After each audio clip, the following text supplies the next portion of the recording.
என்ன கொடுமை இது! கட்டின புருஷனே பொண்டாட்டியை முதியோர் இல்லத்தில் சேர்ப்பாரா? ஆயிற்று 35 வருடங்கள். இன்னமும் சிவக்குமாருக்கு அவள் மீது நம்பிக்கையோ, கருணையோ வரவே இல்லை.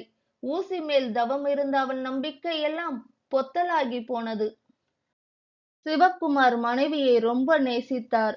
ஆனால் அதைவிட அதிகமாக அம்மாவை நேசித்தார். அதுதான் அந்த அம்மாவுக்கு சாதகமாய்ப் போனது.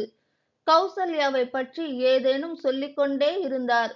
சிறு உளிதானே பெரிய மலையை உடைக்கிறது. அவர்கள் தாம்பத்தியத்திலும் விரிசல் விழுந்தது. பலன், சிவக்குமார் கௌசல்யாவிடம் பேசுவதையும் கூட தவிர்க்க ஆரம்பித்தார். அப்பொழுது ரிஷி கௌசல்யாவின் வயிற்றில்.